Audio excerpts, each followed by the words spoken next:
Yeah, I just thought, I was like, oh, you're in a quiet room. I didn't ever notice that it's not decorated. So. I'm gonna get a sign. I'm on the restaurant committee.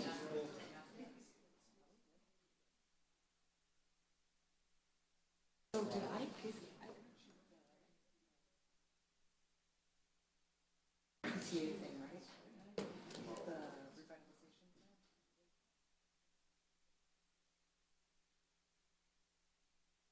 Are you there? Did you get a chance to review it all? So, in talking with Ron Stock last night.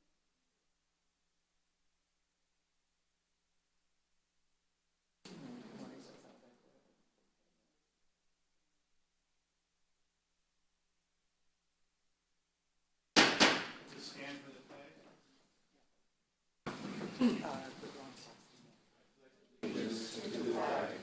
United States of America and to the republic for which it stands, one nation, under God, indivisible, liberty and justice for all.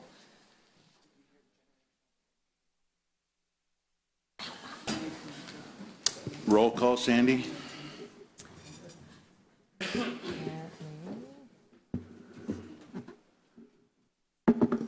Councilmember Stacy Green. Present. Councilmember Kim Green. Here. Councilmember Bob Hall has been asked to be excused. Councilmember Susan Tavalero. Here. And Mayor Ken Palfini. And I am here. I move that we excuse Bob. I'll second that. All in favor? Aye.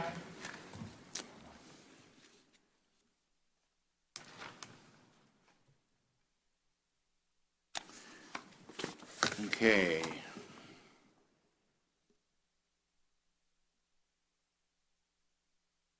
I usually have a duplicate here, right? Thank you.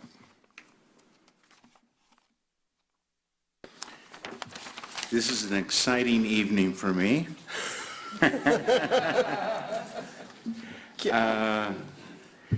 We're having an election of officers for the public. We will be electing a new mayor and mayor pro tem. So with that, I will make the announcement that we're open for the nominations of mayor. I will nominate Sue Tavalero. Second it. Is there any other nominations before I close?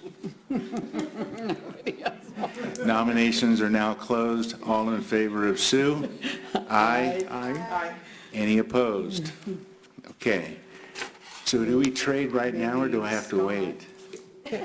Huh? The trade? And then I do the, Yes, you have to open nominations. oh, for and mayor I'm pro so tem. set up right here, aren't I? Well, you can do it from there. Do it from there. We'll switch later. That's easier. No, it just says, No, she doesn't want to be known as Ken Palfini no, Mayor. not today. Not today, tomorrow. I'll just do this. I'm absent. So we are accepting nominations for vice chair, Mayor Pro Tem, yeah. for mayor pro tem. I will nominate Stacy Green. Any other nominations? Oops, I'm sorry. That's okay. You're going to have to forgive me. No, please. Any other nominations? None? None? So Stacy Green has been nominated as mayor pro tem. All in favor? Aye. Aye. Any opposed? Done. Okay, done. New officers. You So- were witnesses, okay, out there? We'll stay here till next month, right? In our spots, because Stacy's going to have to move and, You can if I guess you'd like. I just wanted to get out of center stage. Yeah, make Yeah. a new name placard. Put those on order, Sandy, would you? Let's get a piece of tape. okay. So, moving on. We will now go to the non-agenda public comment. This is a time for, do they have to swear me in? Supposed to. Is there something?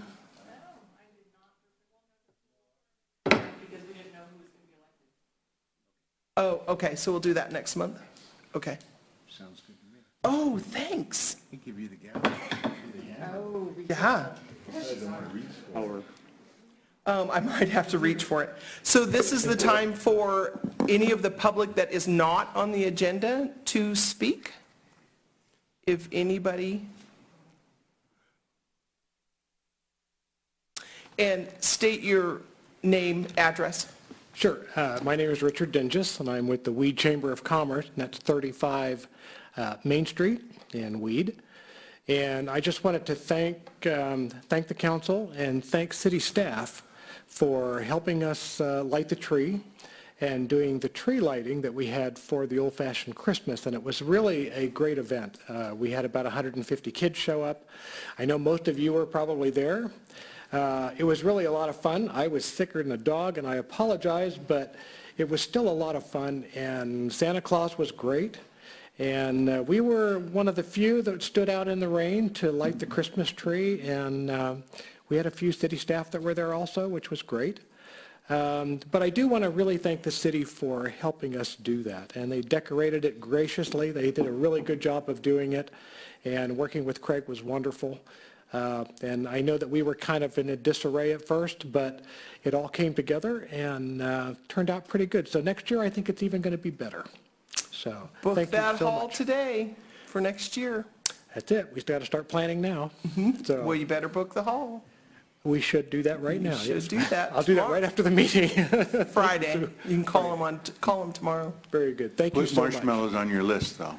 It is now. Yes, thank you. Thank There you. weren't enough. There weren't any at all. There weren't any at all. No, it was a really nice event. It was great having the community center that we could go to afterwards. Name and address? Elizabeth Tabor, now 218 and 242 Main Street.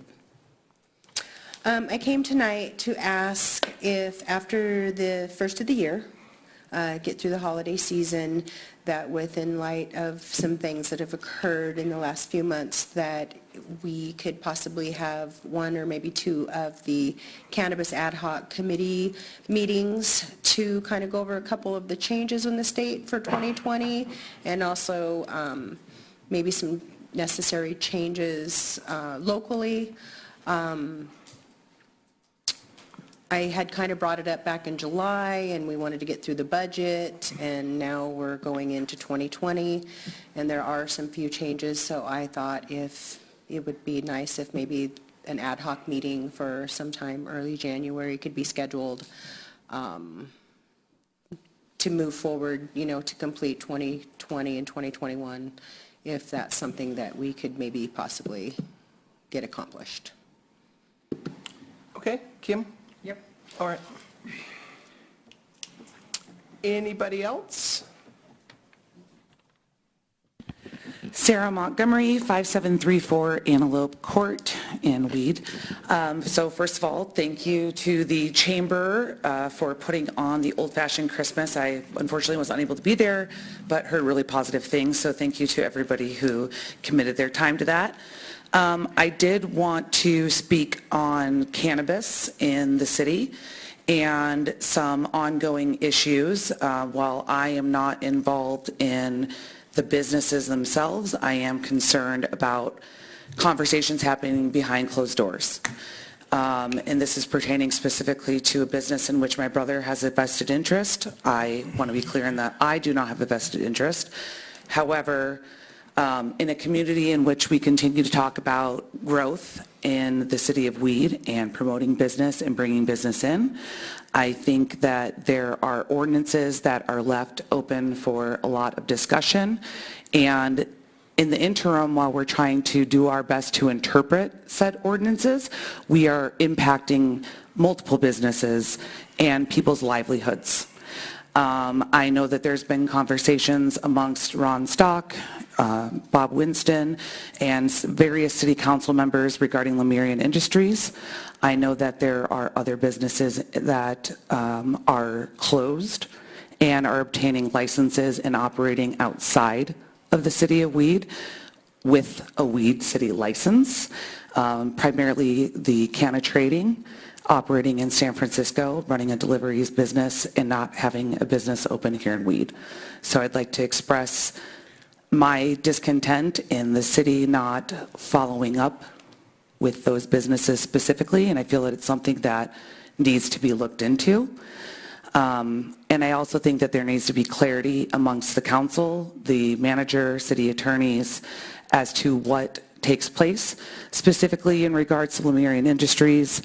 I know that there were a lot of special hearings held. They've adhered to the various policies that this council has put forth, and they were approved.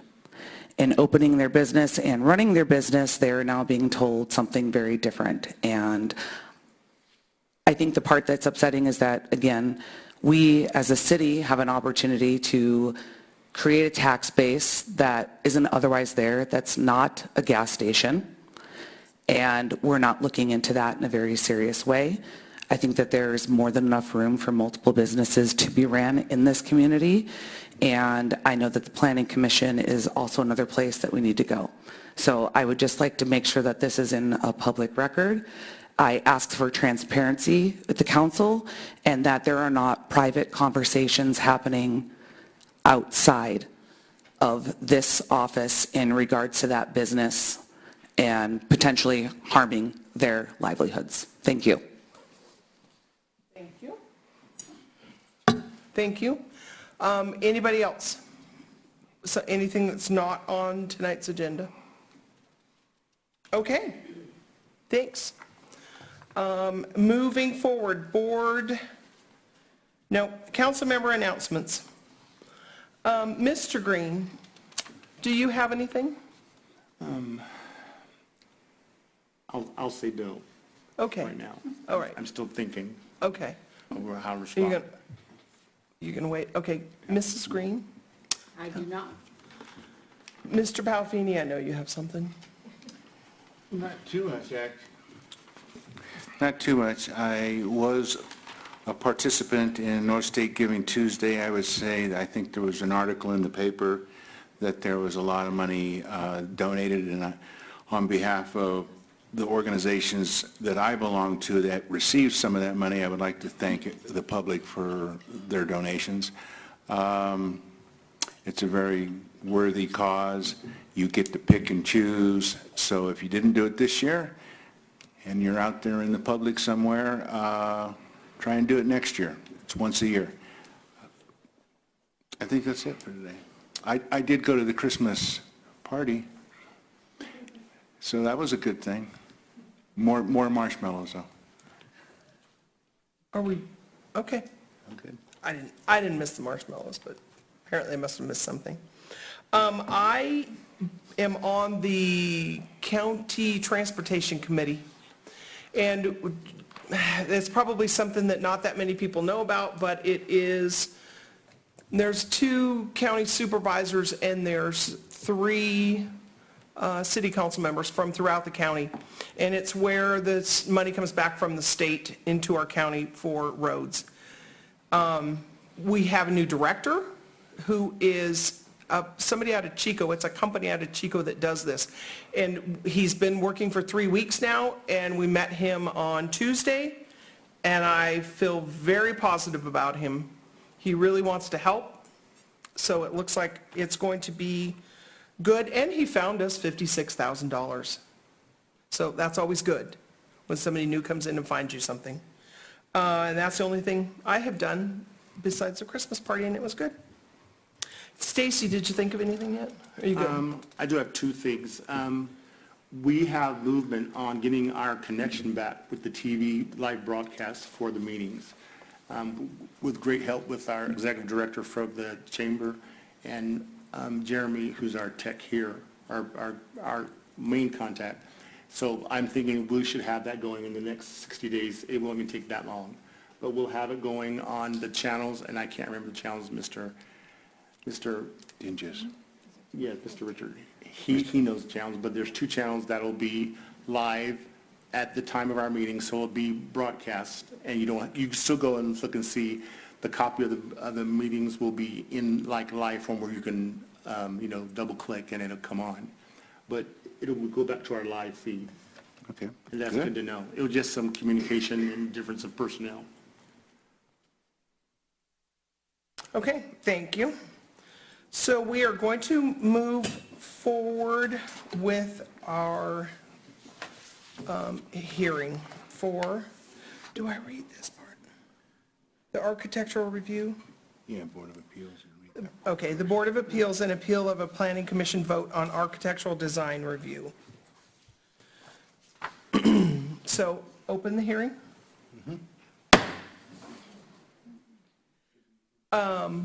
Yes, and hear from staff now. Thank you, Mayor. Oops, is this on? Yeah, there we go. This is action is for an appeal of a decision made by the Planning Commission last meeting.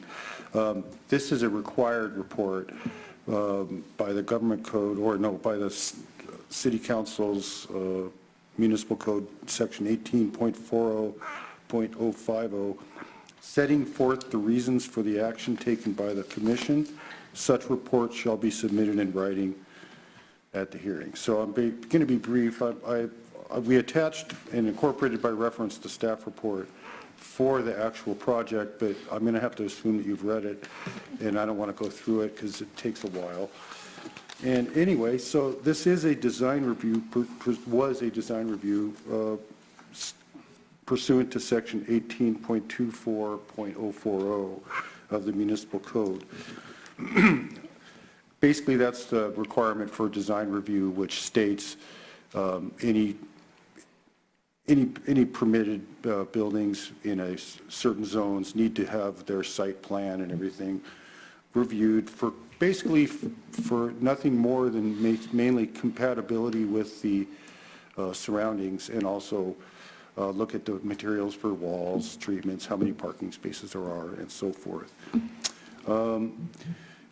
On November 20th, the Planning Commission really couldn't render a majority vote on the project described in the report. It was a 2-2 tie, so basically it failed, that motion failed. The applicant has appealed the decision. In summary, the staff report record indicates that the project is compliant with the site standards for parking, snow removal, street access, location of utilities, height restrictions, parcel size, setbacks, and all the requirements that are set forth in the application packet. If you look on the attached application packet, there is a list of site plan requirements, and that's kind of like the only real thing that we require. And then they make a finding about its compatibility. The building is a 7,000 square foot wooden built structure with timbered entryways and other roof treatments that, like dormers and those kind of things that break up the, monotony, I guess you could say, of a long rooftop.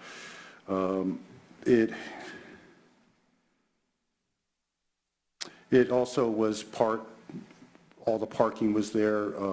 Basically, it's a 7,000 square foot building, but we don't really go for the gross floor area. We separate out the storage areas, and so basically the usable space is about 5,500 square feet. The parcel is zoned CM, which allows for all uses in the C2 and C1 zone. And the proposed use, which is a liquor store, is a use by right in that zone, meaning that there's really no question whether there can be a liquor store there, or let's just say if there was an existing building and someone wanted to open up a liquor store, we wouldn't even be doing a review. And so, yeah, no use permit is required or anything. So the surrounding properties are of similar construction, namely with stucco wall treatments and timbered or rock face on same elevations, and metal roofing. Staff also commented on the buffer zones that were kind of built into the area with parking lots being abutted. Like we have the proposed store parking area right next to the parking area of the hotel, so there's plenty of space and transition zones, I guess you could call it. The project was, in staff's opinion, qualified as an infill project under the California Environmental Quality Act, therefore exempt from the CEQA statute. And so following the presentation of the staff report, the discussion was centered around questioning the land use, and that there was a certain proposed yet not required access point to a neighboring property that was on the site plan that was in question. But it also revolved around past performances of the property owner concerning blight and other negative results. And I believe we did have some objection of the land use itself, which is a use by right. The bulk of the discussion, including input from one public member, was about the condition of properties throughout the city and elsewhere owned by the applicant. Staff did respond at times by restating the scope of review set forth in the municipal code. And the aesthetics of the building and site and its compatibility with surroundings were not consistently discussed, and that some commissioners actually felt it was a good design. So essentially, it was one of those functions of we had a quorum, but we didn't have a tie-breaking we didn't have a swing vote. And so that's what the result was. So basically, they filed an appeal, and that's what we're doing here now. The staff's recommendation hasn't changed.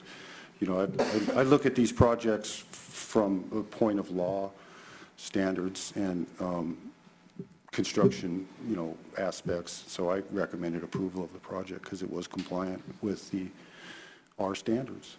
So, thank you. Thank you. And that was the correspondence, right? That's my report for Staff the report. That's the planning staff commission. report. Yeah. So we can go to, If you have questions of the project, I can answer them too, and we also have the applicant's designer here. That would would you be, like to speak? Pardon me, I kind of jumped ahead of Keith there for a moment. Madam Mayor, members of the council, my name is Kurt Reichel. I am the applicant representative and designer of the building. I'm here to answer any questions and address any of the issues. I do have a personal comment I'd like to make that I was a little bit shocked at the Planning Commission, and in all the years I've been doing this, I've never had such a personal animus directed at a client.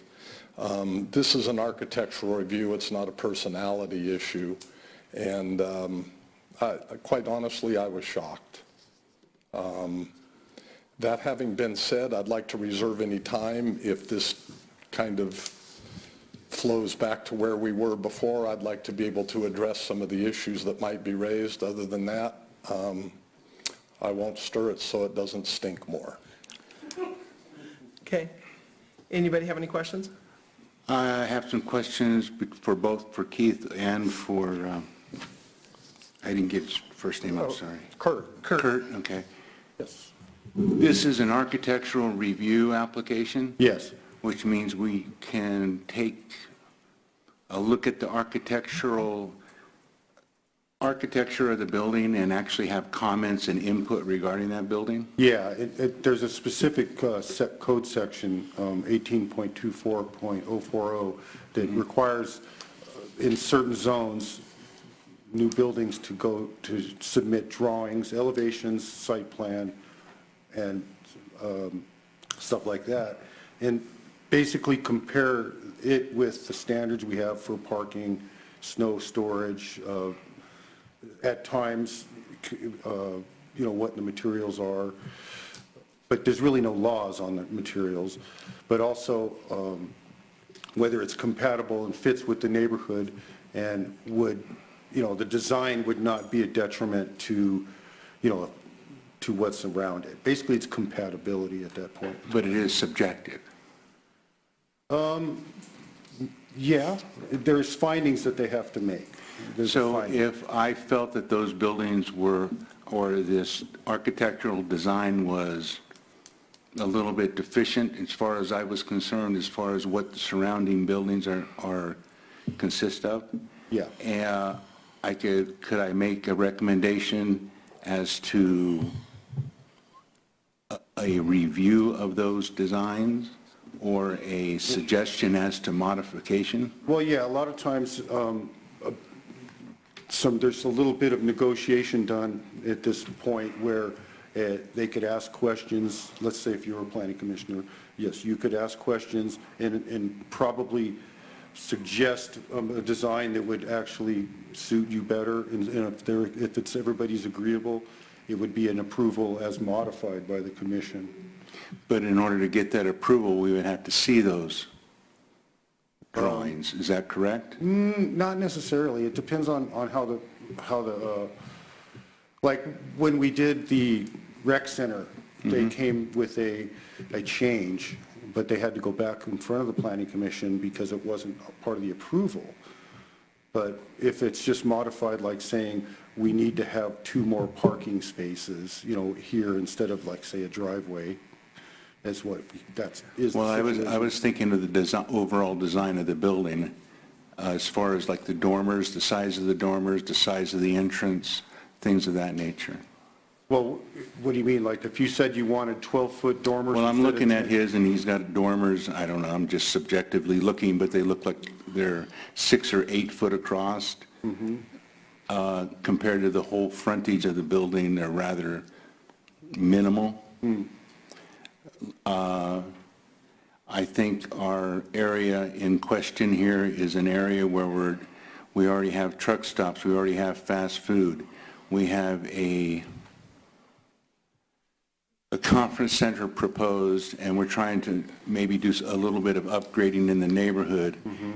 So could we have a little upgrade in the construction standards? Well, if you can make the finding that it's not, like, let's say you don't think it's compatible and you want to make it compatible, well, that's really it. It's compatibility, but there is a finding we have to make that it, you'd have to have reasons.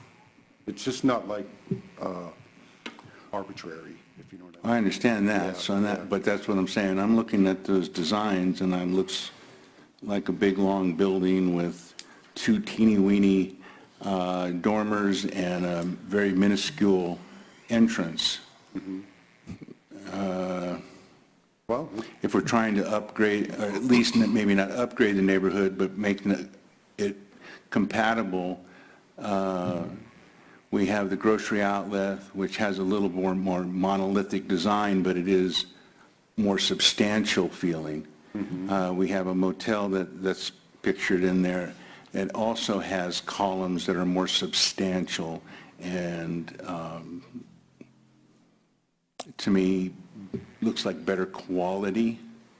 Again, that's subjective. That's why I'm asking. If we could have a better design on that building, I could probably, but it is a design review, so, I would like to see, I don't know about anybody else, it's just my opinion. To satisfy me, it would have to be a little bit more substantial. Well, as far as Than what's like presented. points of law goes, we don't have design guidelines. So, We do have a design, don't we have a design guideline? or well, that's for architectural? downtown, and it's a western. Oh, it's theme. not the And western, then, I okay. hate to say this, but it never really was properly adopted. Right, okay. So it really isn't there. So it's subjective all the way around. So if we don't have design standards, we're kind of going It's one at about- a time? Yeah, and it's about the setting. Mainly, it's about where it's at and what's surrounding it. And we have Pilot next to it with stucco siding, same kind of roofing. And we have the hotel, which is lap siding. It's a little older design. And then we have Grocery Outlet, which is another kind of split, it's a masonry block with stucco, basically. I recommended approval because I have evidence on the record that shows that it looks like those other buildings. I'm not going to go out there with a measuring tape. Oh, I understand that. I'm just looking at the dormers going for the length of the building, we're in comparison to the whole building, that I thought that they could be a lot more substantial. I don't think that's a huge cost factor. Am I able to comment? Yeah. Okay, I of don't want course. to interrupt. You guys are No, having that's so much fine. fun. Actually, you should have joined in a long time ago. Sizing the dormers is not a big deal. We can make them bigger if you think that's something we need to do. How about the entranceway? Can we make that a little The bit more? entranceway, part of the reason why we kind of went with what we've got is because there's a tremendous problem in Weed with people camping out in places. And we'd like an entry that provides the ability for people to get in and out, but not an entry that allows people space to occupy and flop. And so we're trying to keep it broad enough so that it maintains the building, but not so broad that some of the homeless and people that are camping out currently that we're dealing with. I don't think we see anybody camping out on open Well, doorstep, well- but I would say that if the sides were open, that wouldn't be an issue. My personal experience with all the projects that I've dealt with my client, we've had numerous times where I've been there when the police have showed up to get rid of the people that are flopping on the property, either in doorways or in hallways or whatever. I can think of 4 occasions in the last year that I have personally been there when it has occurred. That was the premise for the entry. If making the entry bigger would be helpful, we don't mind. It's just my view. I mean, Yeah. I'm chiding in here, and it's just me, and I Well, have three I'm other just council- throwing out what the premise of the design for the entry was. Not that it can't be bigger if you'd like it bigger. I would like to see something at least on paper bigger. Well- I mean, something that we could go, okay, again, we're trying to build a conference center adjacent to that, or semi-adjacent to that property. The better we can make the neighborhood, I think you just, Well, okay, we have gas stations, we know that, we got fast food, okay, now it's time to kind of move on from that phase of our life, and I'm thinking if we can upgrade, we can upgrade. I'm leaving out my main issue here, as you know what my main issue is, so I'm trying to avoid that particular issue, but as far as the consistency and architecture of this building, I could see that it could be improved. That's me. I don't know about other council members. The only comment that I would have to this, if whatever we do, we could do contingent upon submitting, and maybe Ron could be the person that makes that judgment, we're on a time constraint. We don't get approved tonight, quite candidly, this project's dead. In 2020, a new building code takes effect. We've been working with staff and everybody for quite some time trying to get to this point. We've spent a considerable amount of time with the architectural exterior and getting everything to here. So we're trying to beat the code for 2020. We don't get approved tonight. We don't finish the construction drawings. We don't get applied before December 31st. We're done. How many code changes are there? California Building Code. Solar. Well, that's one of the many. Okay. There's various different sections, but Yeah. What is the cost difference? I've not run a cost analysis on significant enough that it jeopardizes the project, quite candidly. Quite candidly significant, it's not a number, but that's. Well, I understand that, but I haven't run a complete cost analysis on it. I wasn't prepared for that. Had I known, I certainly would have done that. I have a question. So are there two doors, two entrance doors? There are two sides to the entrance into the building, and So it's rectangle, it's a rectangle building. and there's two entrances. There's two entrances. Do those two entrances, does one face Pilot and the other one would face Dos Amigos? Yes. And so, okay. No, pardon me. One faces Pilot and one faces the driveway at Pilot. Okay. The other faces west. So one's east and one's west. Right, so one faces Dos Amigos. No, well, yeah, it's kind of twisted. I'm going to It's say not that straight south west. is grocery outlet, South is grocery outlet. north then- is the hotel. Okay, so north and south. Oh, they face the hotel and grocery outlet? Yes. The entrances, Yes, essentially. and there's two. There's two. Okay. Do you have a copy of that? I do. Yeah. Yeah, and when you get down there and all the names of those streets down there, I'm not real sure who lives where. But, so that was, okay, so Yeah. one faces the hotel, one faces grocery outlet, the entrances. Correct. And where is the where are the trucks coming in for loading and unloading? They will come in off of Black Butte Drive, Okay, in and out. and there's a door for that storage? At the very rear of the building on the And rear is Pilot east side? Pilot side, Okay. yes. Thank you. Yeah, I give directions by turning right at Texaco and, under the arch and railroad I'm a guy, tracks. we don't do directions. Okay, Keith, I have a question for you. If we approve this tonight, it's a go? Well, yeah, they can get a building permit at that point. Right, so, Yes, they can get their building permits, yes. And this So- is an appeal, so basically you'd be granting the appeal, I guess? I guess that's how that works, yeah. and they can go. So they go in and they can take out trees. And they No, can. no, they have to get a tree permit when they get their building, right before they're going to, after they pay the fees and the building permit is approved, then they can get the tree permit. And Okay. that's granted by the planning commission, Okay. yeah. And let's say they come in and take out the trees, and then they go, forget it, we don't want to build it anymore. Well, Does that's that kind of why we make it so they can't get the building, they can't get the tree permit until they pay all the fees and do get the building permit.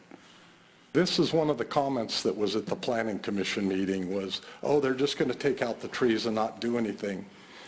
But common sense needs to be applied here. The cost of removing those trees to do nothing is absolutely absurd.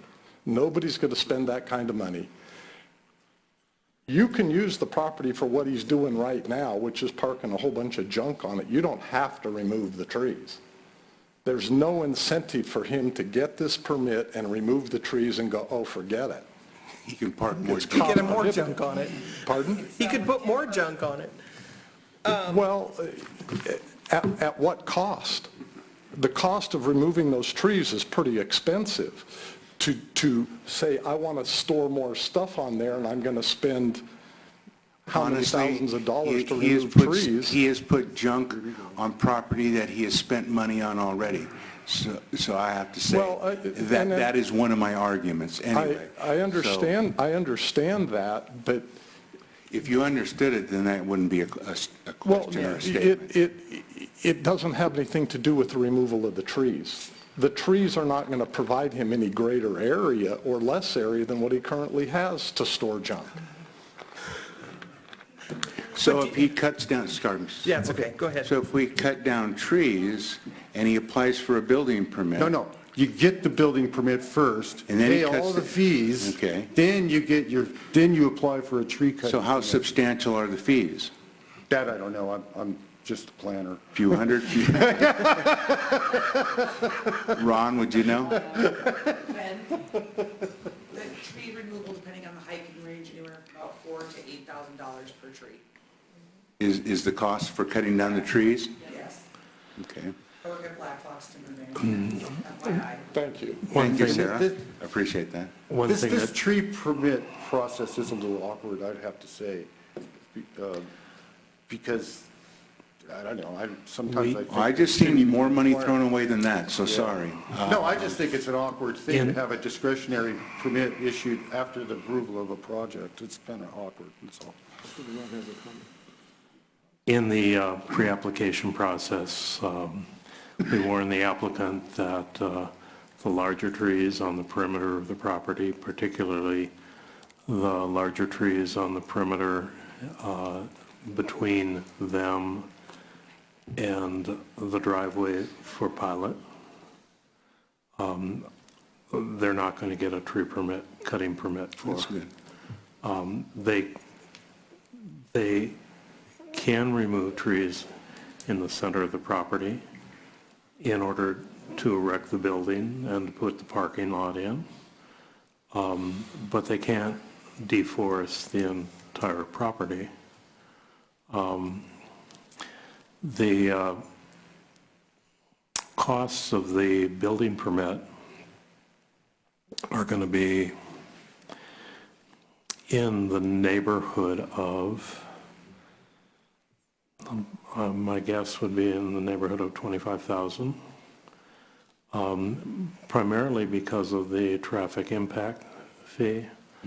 The traffic impact fee is based on the average daily nighttime number of trips to the property at $470 per trip. So we use a standard, which is an industry standard that has a book that tells us, for a wholesale liquor operation, how many nighttime contacts they're likely to have. And that's likely to be fairly substantial. Okay. So how about, when we go to lighting, do we have a dark sky lighting? We've provided lighting on the drawings and shown you where it is. But is it compliant with dark sky? Yes, Is that the hooded lighting? yes. And we have that as a statement right here on our file, please? As it is a... It's on the record as On a record, thank you. downward facing hooded fixture. With regard to the trees that, on your maps, if you'll take a moment, the trees that we're saving are designated, the trees we plan on removing are also designated. My major concern is that you get a building permit, you cut down the trees, you take, and you leave a vacant lot, it gathers more junk, okay? That is my major concern, based upon your client's actions and behaviors as a norm. That is my concern. If I have not ever expressed that clearly, I hope that is very clear. It is. It is a very clear concern. But with all due and you- respect, can we get more on there than's already there? Yeah, you probably could, based upon other properties of his that I have seen. So we don't want to go down the road too far. Also, on one of the conditions on parking, there is a mention of vehicles, parking spaces and vehicles. Can we make sure that as a condition that all parked vehicles will be operational, licensed, and personal, with no bus parking allowed?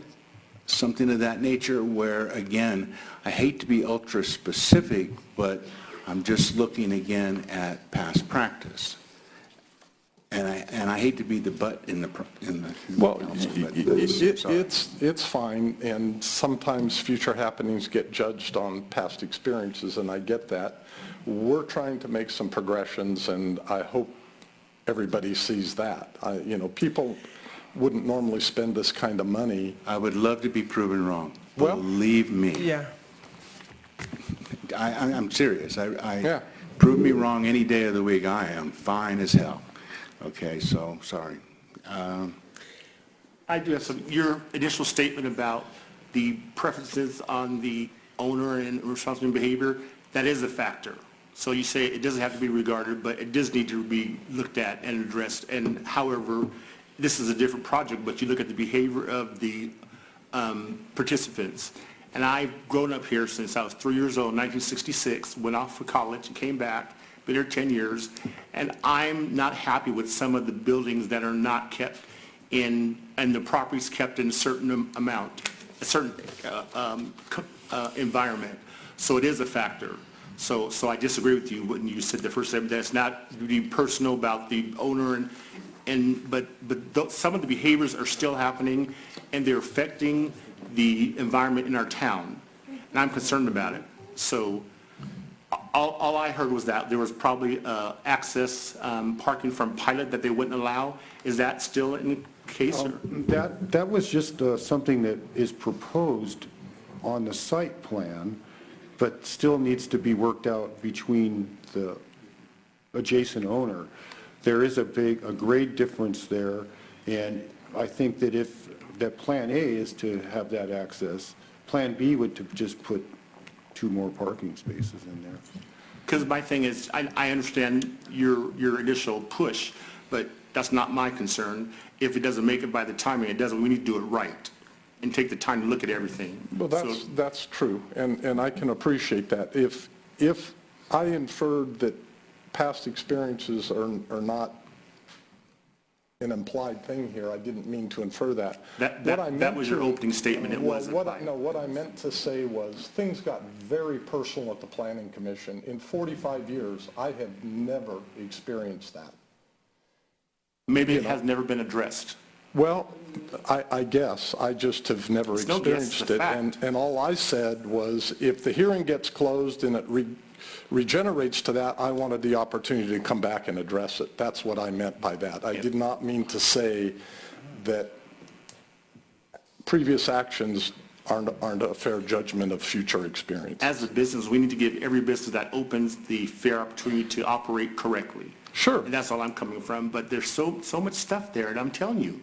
And we need to address some of these things, because our town is not flourishing because of some things that are happening by business owners. And this may be one of the owners. I'm not saying yes or no, I'm just saying it's sad. It's sad when we look at some of our properties and some of our areas that aren't kept, and some business owners that are not taking care of it. It just is not okay. Well, part of the problem has been for the North State, when the logging industry went, the economy went, and we're all searching for ways to bring money back into our communities to be able to help sustain some of these things. The theater downtown, for instance, some of the stores that have been vacant downtown for quite some time. She's occupied one. You know, these things have progressively been going forward. Everybody's trying to make some effort here, and I know my client is as well. He doesn't pay me to do things he isn't going to do, I can tell you that for sure. We can continue, but I disagree with that. Okay. I disagree with some of the owners that are not taking care of buildings. I'm looking at them every day. Yeah. So that's not correct. So if I may, we can't really deny much here. Right. Am I correct? Kim- Is that Keith? You know, I would have to defer to the city attorney on that. Hang on a second. Kim, did you have anything? No. Okay, can we open this up to public comment? You have to go through the hearing. Well, Are there some people? no, we are in it, right? Yeah, we're in the hearing. Are there people that disagree? I don't know. You have to- He is I think we've done number 4, a proponent, arguments or evidence, okay? Anybody that So we're at besides this 6, council? public comments. Yeah. Is it, clarification, is it opposing the building going up? Is that what the commentary is for? That's only, is it? Well, what are we on? Yeah, we're on 6. Are we on proponents or opponents? We've done both. Oh, Just public comments. okay. So anybody for or against? I don't know that I'm for or against, because listening to this, nobody has bothered to say, what are we building? What's going in here? What's the potential? I mean, what are y'all talking about? A liquor store, I'm sorry. I did not Wholesale hear the liquor word ware- liquor store come out. Wholesale liquor warehouse. Like liquor barn or something like that? Okay. And that's not really what, And It's a that's use not the by point right. of it, yeah. so, yeah. Okay, what? Introduce myself again, Elizabeth Tabor, 218 and 242 Main Street. I stare at the other buildings, and he actually did all my drafting work. He's amazing, by the way. So yeah, there's many different issues and factors here that go into place. I wouldn't want to be any of you right now. Yes, we've been talking about, for the 2 years that I've been around, developing more business, more jobs, creating that. Is the city allowed to say, if this permit is given for this project, that it has to be completed in X amount of time? Can you say, if we give this permit, this building and project may be completed, has to be completed in 12 months? Or that type of a thing, to ensure that if this is what's going to happen, is actually going to happen to completion? Is there any type of, if I get a building permit for my house, I have to do certain phases in a certain amount of time and have it completed? I mean, is there something the city can do in that aspect to assure that what's going in there really goes in and it happens? Those are my questions, just from listening. Okay. Thank you. Sarah Montgomery, 5734 Antelope Court in Weed. I commend and back up the council 100% on some of the characterizations of said property owner. Not only does the property, most of the properties that he owns are in constant states of disrepair. They are dumps. They are storage units for boats, for RVs, for shattered glass, that make other places non-usable. Sidewalks are full of litter, things that could hurt small children while walking. Prime example of this is the old hospital in Mount Shasta that has a god-awful fence that he put around it and now just stores a bunch of junk. So no offense to your architectural design, Kurt, that was just standing up here. I do not envy the position in which you were in, but I understand you're trying to make a living as well. But if we're being quite frank, Cliff is a terrible property owner. Money is not an issue for him. I don't care what kind of recession it's been in. He's taken advantage of said recession, and he has continued to scoop up properties and continue to let them fall into further states of disrepair. And I think that there needs to be extremely strict parameters that the city puts into place. Yes, be open for business, but be open for businesses that are going to be for the betterment of the community. And I can't say that this particular business owner, by his past business handlings, is going to uphold to that. Anybody else?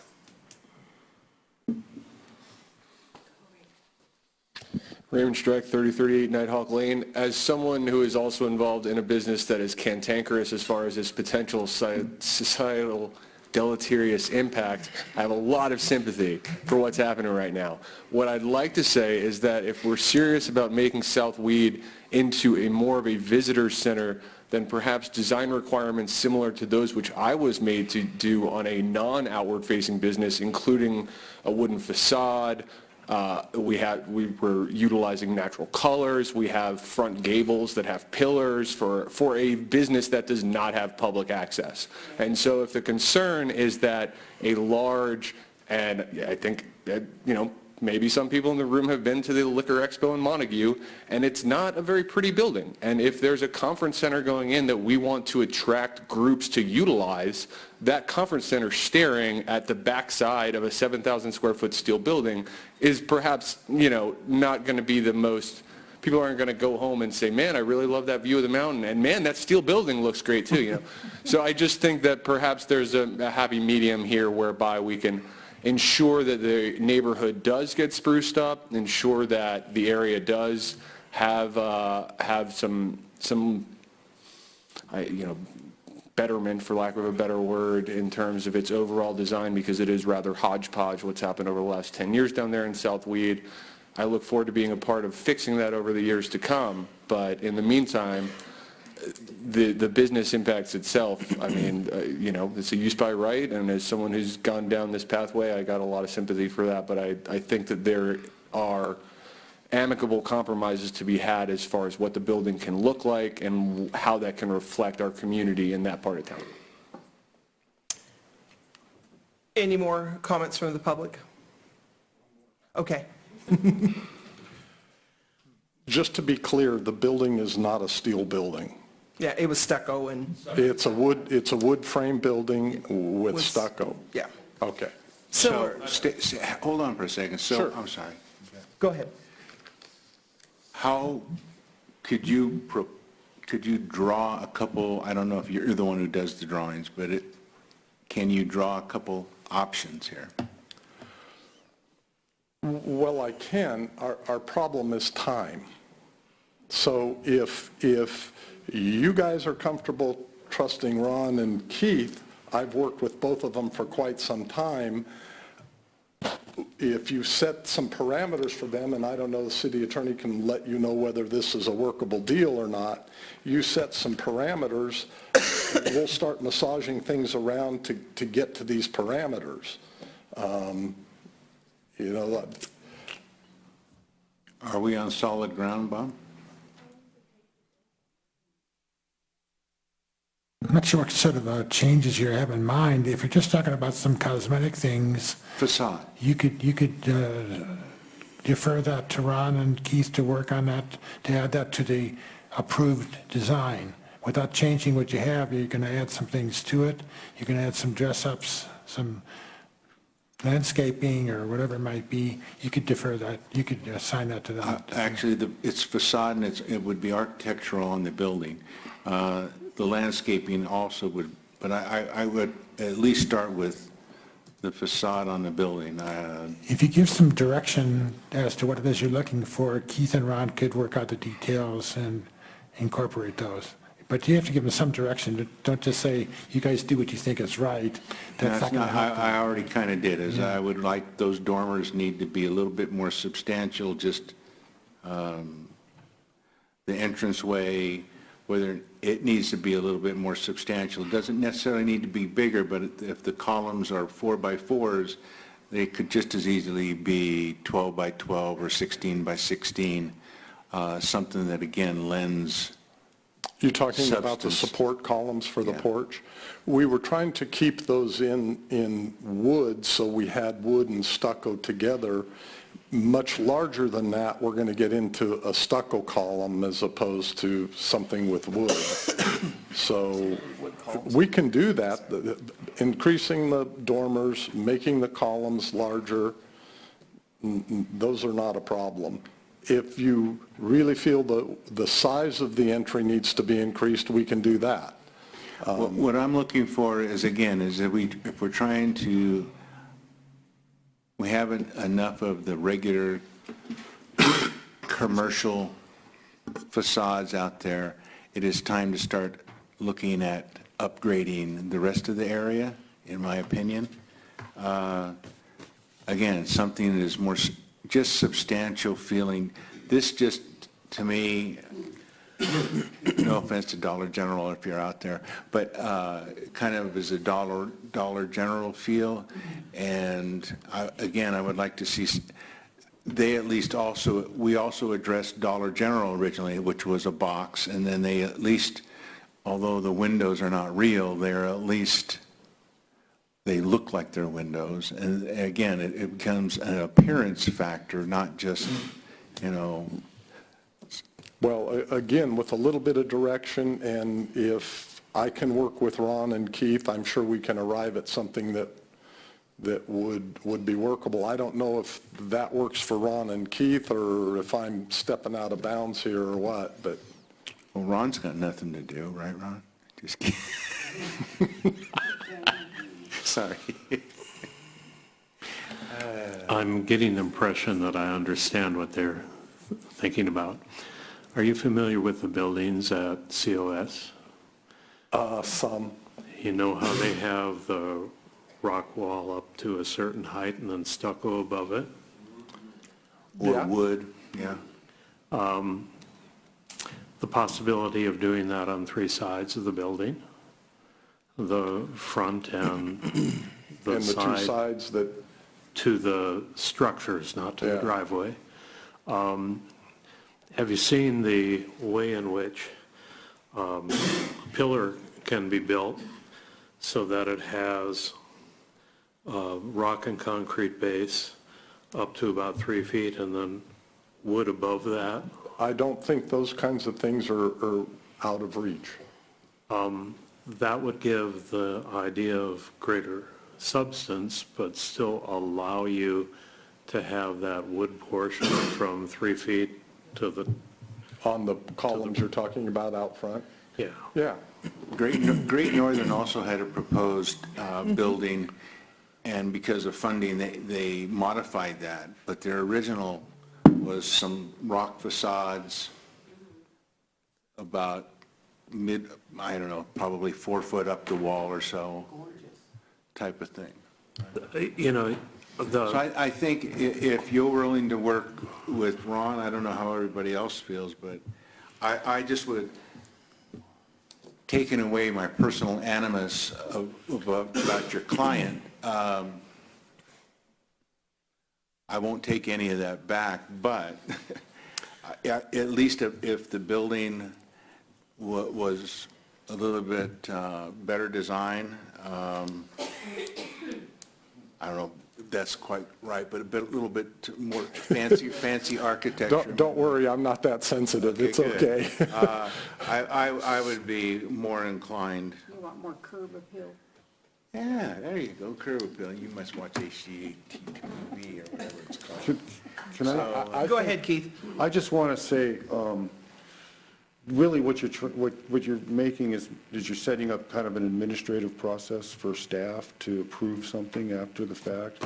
So we're going to need a little bit more direction, like something more substantial. Doesn't necessarily tell us, because when you do an administrative decision, it has to be kind of a checkbox criteria style, like. Maybe we could have a phone conversation as to what that might be. I don't know. I just feel funny about staff using discretion. That's what you guys do. Too much discretion, right, yeah. 'Cause it's not really cool, to Okay. have administrative staff doing discretionary action. So we could define it with larger dormers, a rock facade. Well, larger meaning how large? 20 by larger would be 20 by 6 60, inches. I'm just kidding. I'm just looking at this where you have, and I know the audience can't see this, but it looks like a very long building with 2 tiny dormers on it, and I'm saying as if, and yeah, with tiny window, but if they were double that size, at least it would have. If I may, the dormers were set to size over the framing members that come down on the roof. So Okay. if we do something with the dormers, almost doubling them would be the appropriate thing to do. Okay, so that they would at least go with We could increase the size of the dormers, that's not a problem. We can work with some rock facade issues, I don't think that's a problem.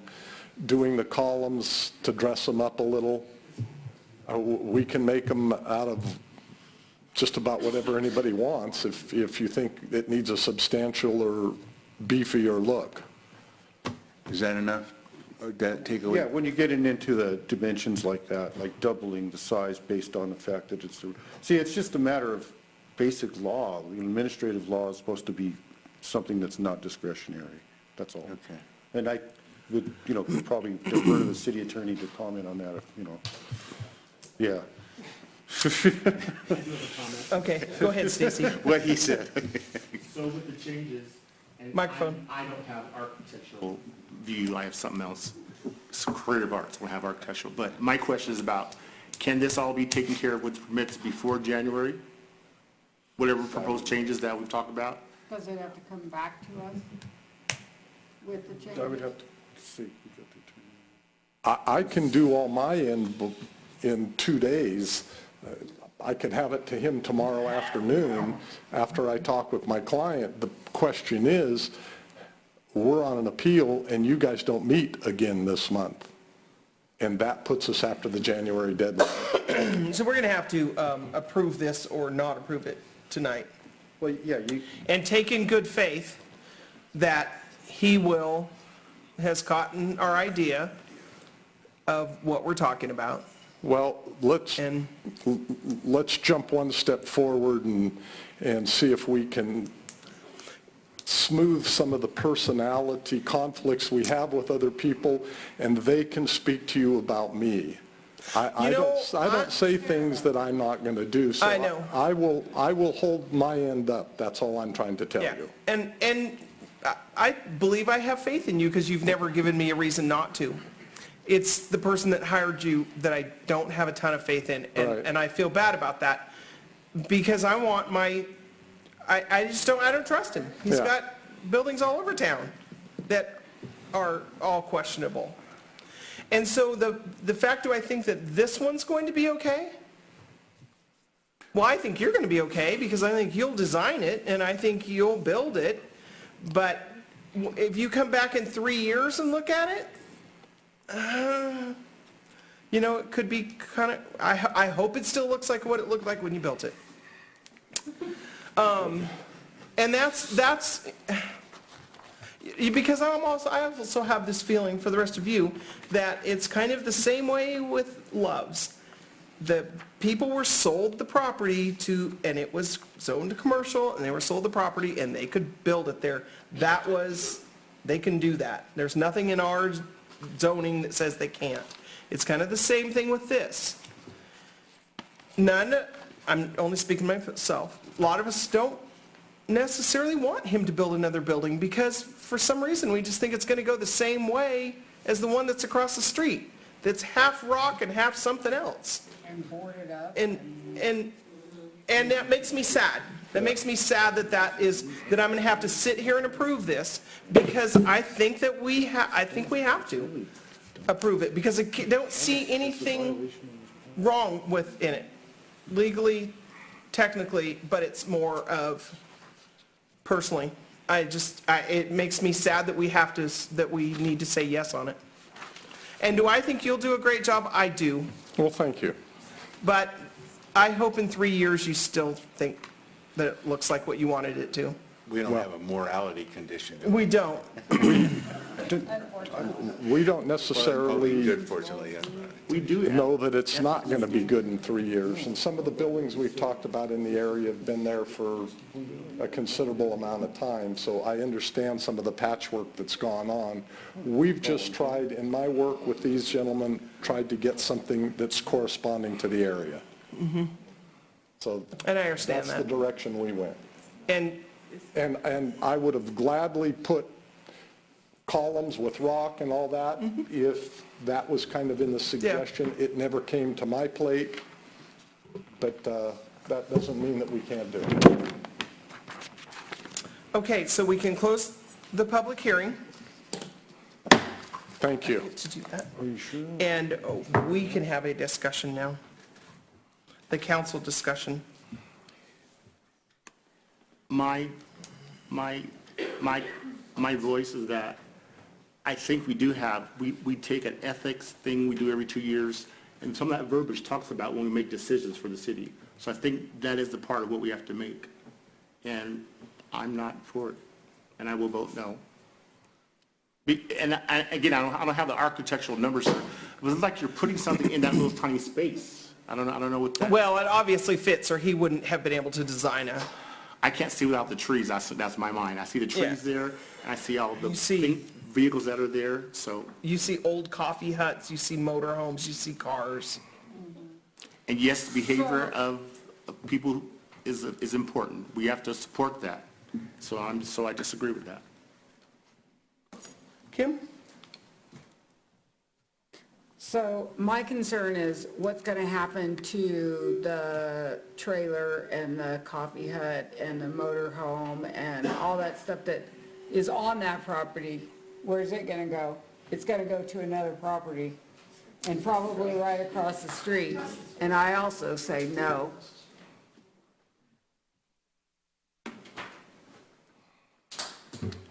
What are our legal grounds for saying no?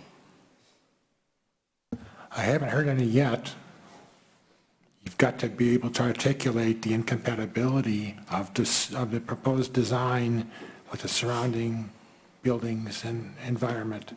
I haven't heard that yet announced. I said environment. I used that word. You heard that word, but you haven't articulated how it's incompatible. That's the Environment that's problem. not conducive to a positive element for the city. How else can you explain it? I'm saying it has to be more specific than that. You have to say, how is it incompatible? I don't agree with that. Well, I think it's, Legally, I don't think. yeah, I think morally, I would just not have any liquor stores, but I can't say that because it's America, and you can have liquor stores in America. So, Let me be more specific on the question. If we say no, what are the repercussions to the city? If there's an abuse of discretion by a legislative body such as yourselves, it's open to legal challenge. Whether that would happen, I don't know, but that's the answer to your question. Well, I would entertain the actual verbiage of whatever, with the planning commission, those two votes that were against. We should know some more of the meat of that. If it was all personal, that's different. I don't believe it was that, and I wasn't at the meeting, so I don't know. But that's what I'm reading here, and that's what I'm saying, because all in the memo that you put together, Mr. Keith, suggests that it should happen. But I think there's some other aspects that we have to look at as elected officials, and that's just my belief, so no one can change that. So disagree if you want. I'm trying to look to see whatever's here, but If we motion to table, does that eliminate discussion? Debate? There is no debate to a motion to table. That has to be voted upon immediately before you proceed with anything else. You go with that motion first before you proceed. Okay, I got that. So, okay, and a motion to table just puts it on, next month's agenda. yeah, we need to make decisions and stand by them. You don't understand next month's decision. Anyway,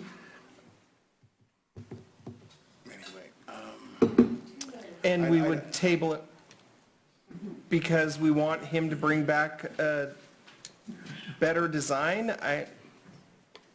Then that puts them in different specs with the permits and what's going to be allowed as a building after January.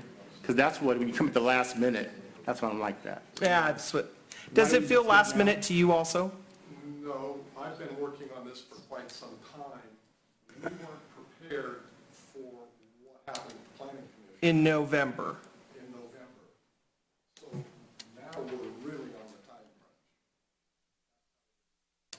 And with all due respect, that's just who we are. And you guys might be in the same boat. I don't know. Yeah, we are. It's all or nothing. So, I'm not going to be pushed to make a decision because of the time. so if we frame tabled of it, The builders. we win. Yeah, And I guess you do, and we loses.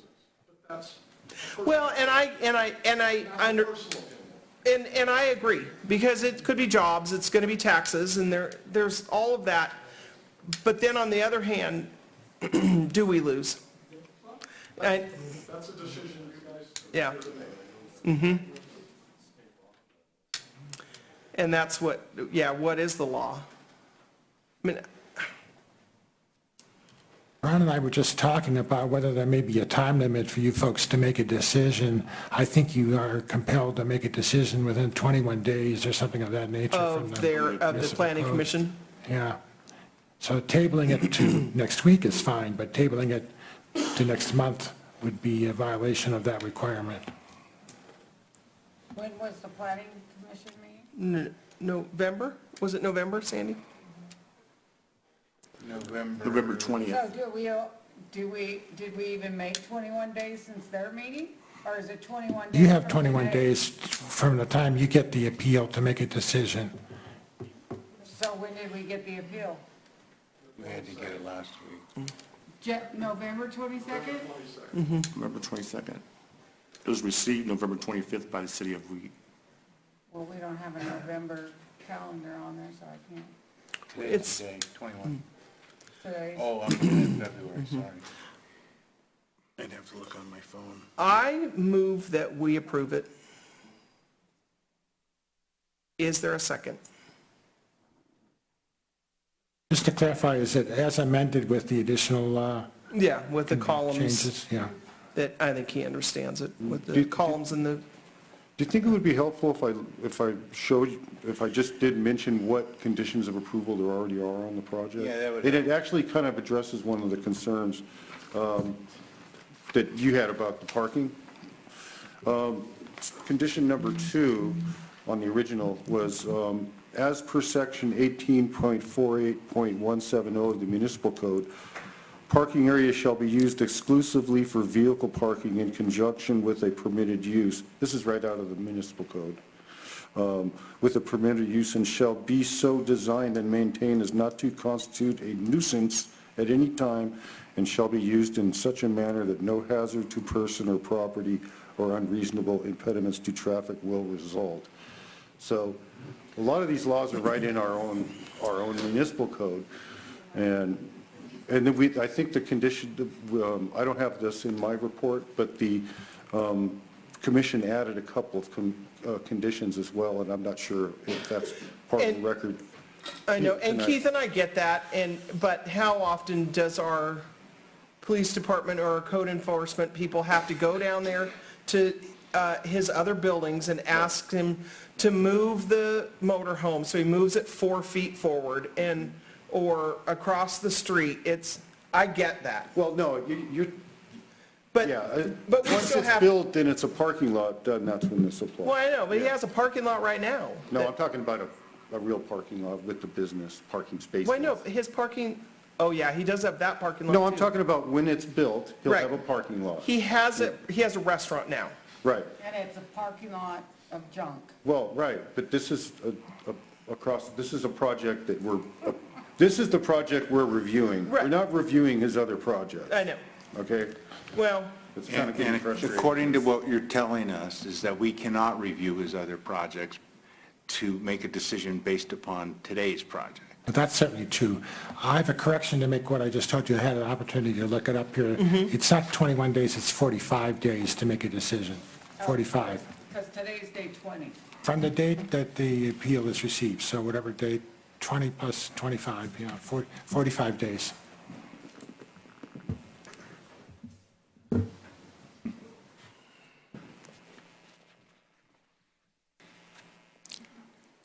Could it be, there's a motion on the table.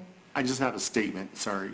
In what you read, the architectural review on the document, it talks about the code section 18.24.040. Yeah, In the bold letters, it says at the bottom that in keeping with the character of the neighborhood and such as not to be detrimental to the orderly and harmonious development of the city. right. So that addresses what we've been talking about. Well, what would not be compatible and harmonious by building this structure as it's designed?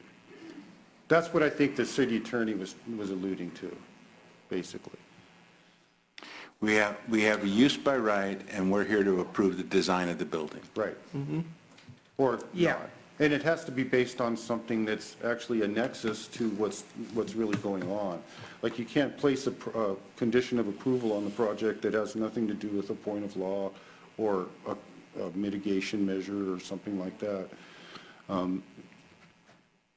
That's especially true when it's a use permit, but if it's something as narrow as a design review, I would say that But we can review the design. that's what you're doing, yes. And I think the responsibility of people working on it before it got here should have looked at this, maybe addressed it to bring it higher, so we could have looked at it, not at the 12th hour. Because you guys were working on it 6, 7 months, and there were some structure designs, if that No, was well, I communicated. got the application right at the due date. I wasn't. In November. I wasn't working on this. It was In more November. like this Halloween, basically. is So, the- before the cutoff date. November We planning can't commission rush meeting. to do things without looking at every corner. Well, it's an application. We have guidelines for when they can be turned in and what they're supposed to have. And we can't act on an incomplete application. This was a complete application. So objectively speaking, staff analyzed the site and all the stuff basically based on the municipal code. And come at the last hour to get it approved. I have a No. concern about that. No, they got it in on time. We Right, had the but it's gonna kill meeting. the project. Everything was just like normal. I don't see what's different about this project than any other project I've worked on here. Because it's coming at the last year when January 1st will change the structure. Well, that's something to do with the applicant. That doesn't have anything to do with how staff did anything. I disagree. I think as a business partner, it does become a part of it. As a business partner, we should give that information. Okay, you're coming up to the 30 days and changes. I just think we have to, I think differently. I wasn't recommending any changes myself. The changes are coming at the last minute tonight. Right, because we just got the information. First time I seen the plans were. Usually you don't get these. This Yeah, is we this usually is an wouldn't. appeal. So Because that's what the planning So commission maybe is the for. planning commission did see something. That's why he said no. repeat what you said on the motion. Okay, You have the motion on the floor. I have a motion on the floor to approve the plans With certain conditions, with the architecture. with the architecture change that I think Kurt completely understands. He's been told. And I will few times. most reluctantly, I'll second it, and I'll second it based upon the conditions that, not on any conditions, but based on the realization that the other things that we have, the other, what would happen after we actually, if we denied this at this point, based upon what we're suggesting, would probably go against us and probably put us in jeopardy as a city. And that's why I will second the motion. All right, it has been moved and seconded to approve the designs. All in favor? Aye. All opposed? Aye. 2-2 split. It's 2-2. Now what?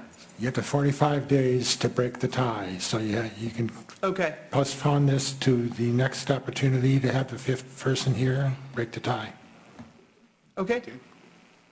We are having a special meeting. Can we talk about it as it has to be open at a special meeting? That's right, But open we're meeting. having a special meeting. We're having a special meeting next week. I suggest you move to table this to the next opportunity, whenever that might be. Okay. Is it next week, next month, whatever it Next might week. be? And then take it up then. Okay? Okay, Sandy? All right. Okay, done. What date is the meeting? Sorry, folks, for all We haven't that. decided that. That's actually next. Thank you. If you want to sit here for about another 10 minutes, you'll find out when it is. Go ahead and make that motion, Mayor. To- when the Invite the meeting is? motion to table to the next. Oh, I'll make a motion to table it to the next special meeting. She need a second? She doesn't, does she? I'll second. All in favor? Aye. Any opposed? Stacy's opposed. Okay. All right. Thank you. Okay, on to the regular agenda, and we are going to move D, Human Resources, up to the top, up to A. And we're going to hear an update from Jeff. Yes. He is our contract recruiter for the city manager position. And we are going to select a date for a closed session meeting. And we'll do that at the beginning of our, and then we'll go into closed session. Okay. Hello and congratulations, Mayor Tabalero and Mayor Pro Tem Green. And glad to be here again tonight. And I know. No. That green. No. I know. That green. That green. Kid Green. Pronounced the same, right? It's Stacy Green. I didn't differentiate. Anyway, yes, tonight I have a staff report that I prepared for you, and basically what we are here tonight to do is to hopefully agree and be able to come together, set a special closed session meeting next Thursday, the 19th. Next Thursday? Next Thursday. And again, if Yes. this other issue could be brought into that, then you would have that to precede Yeah. that meeting before we get into the closed session for the consideration of applications for city manager. And that's basically what we will be providing to you. I think at the end of this meeting, we have everything ready to go. All the applications we've received so far, at least through Tuesday, there were 19, of which a little over half, I believe, are based on my evaluation process I've gone through myself of all the applications. I believe we have at least 10 that are worthy of consideration by the council. There are maybe others, and the candidates I didn't think rose to that level that you may have some interest in. This is what this is all about. My agreement with the council, with the city, provides specifically, Section 5, that the council retains ultimate discretion as to who you retain, who you select as your next city manager, okay? My responsibility is, number one, to go out there and, as we've done over the past couple of months, advertise, get the word out in every way, shape, or form we could, and on a national basis, to the profession, to those who might be interested and who meet the qualifications we're requiring and would have an interest in coming to California, to coming to Weed specifically, and to serving the city in particular in that capacity. So what we have advertised and what we have very specifically and explicitly declared that we are seeking in terms of the professional and personal attributes of the candidates are also the basis in which we evaluated the applications that were submitted. And each of these applicants has their own methodology or means by which they convey to you who they are, what they're all about, and why they're interested. And those are some things we evaluate: the personal directness, the professional background, the experiences that maybe aren't directly related to the position, but could be transferable into this environment.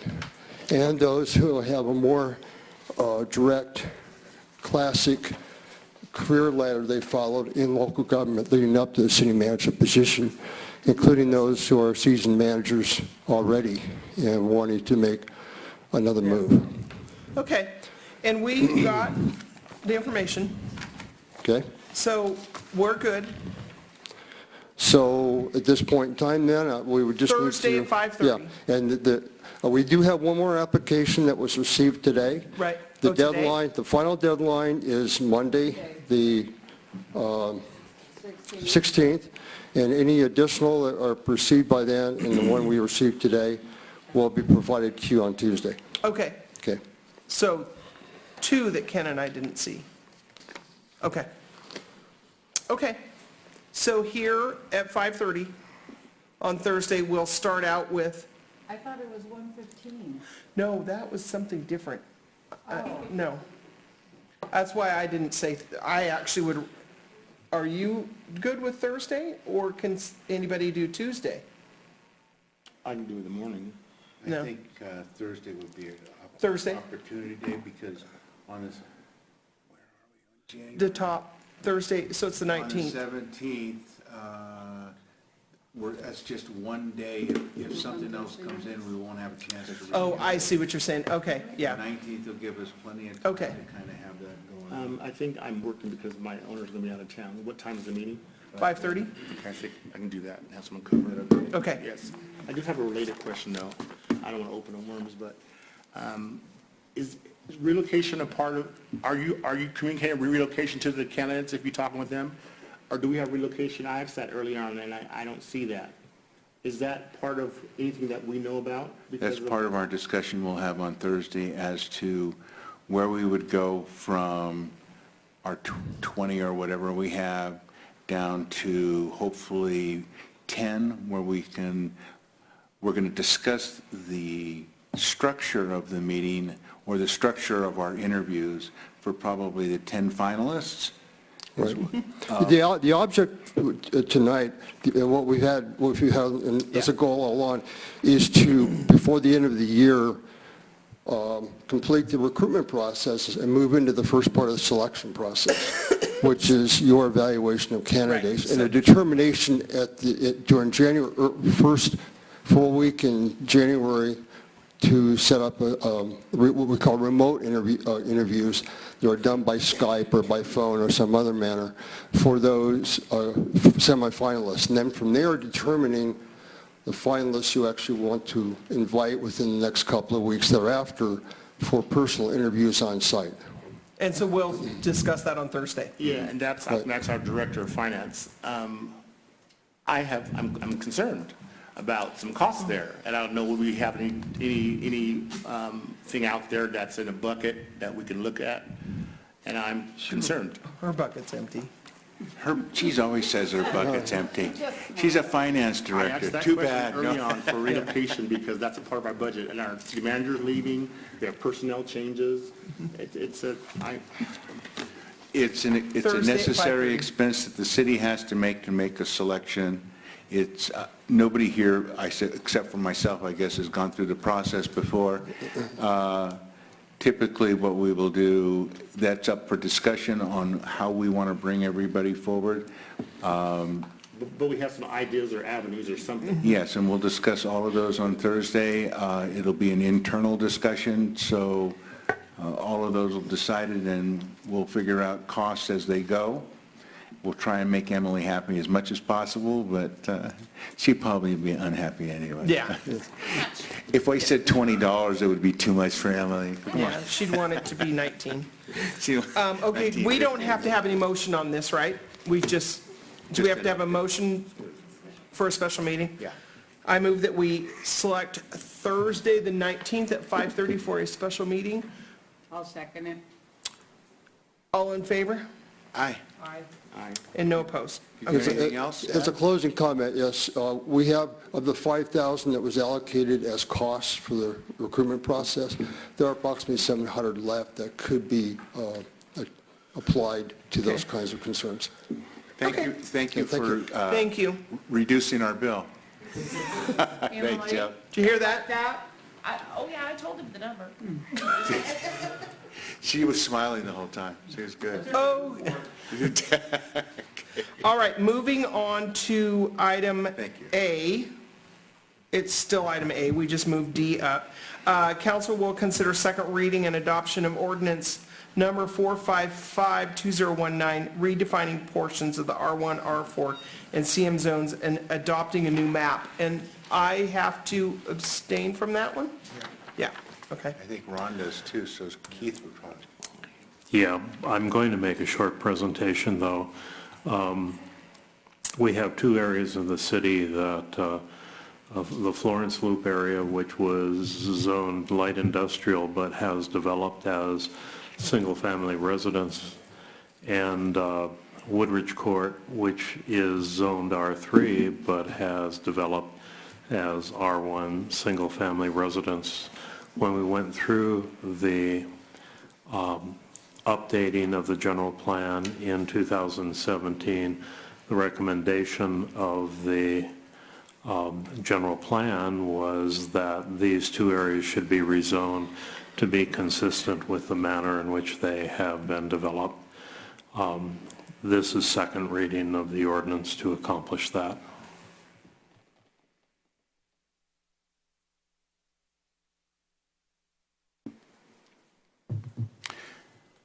anybody have any, do I need to? And it's a second reading.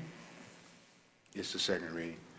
I'll make a motion to waive the reading of the ordinance in full and adopt by title only. I'll second it.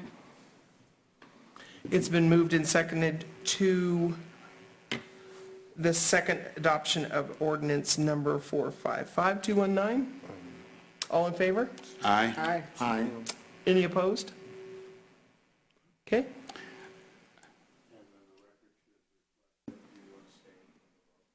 And Sandy, let the record, okay? Can I add something? I think you should probably adopt the notice of exemption for the California Environmental Quality Act as well. That was on first reading. Okay, so that's been done? All right, thank you, sorry for Thanks, interrupting. Keith. That's okay. I make a motion to adopt ordinance number 455-2019, an ordinance of the City Council of the City of Weed redefining portions of the R1, R4, and CM zones and adopting a new map thereof as authorized by Weed Municipal Code Section 18.12.130 and 18.12.140. I second it. It's been moved and seconded. All in favor? Aye. Any opposed? Okay. Could you do that there? Yeah, you can do it anytime you want. I like that thing.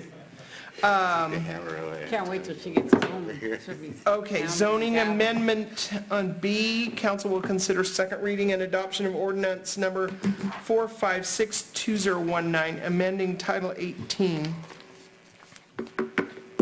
of the Weed Municipal. Keith can answer any specific questions that you have.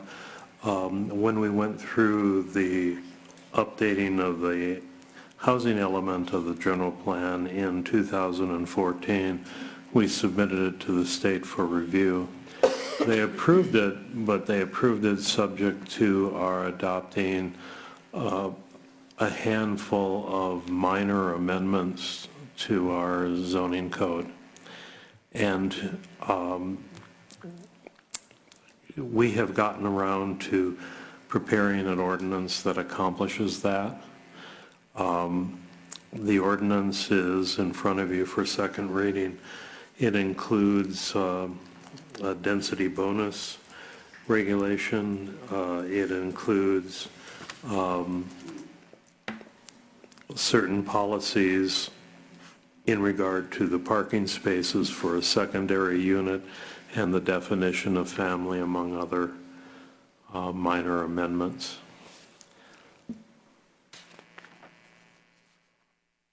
And just I might add, this will complete our implementation of that housing element.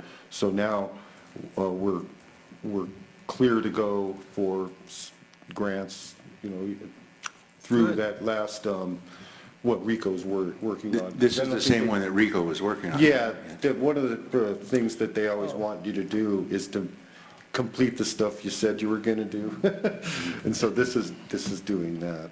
We've done emergency shelters in the past, reasonable accommodation policies. We've changed our rules on manufactured home approvals.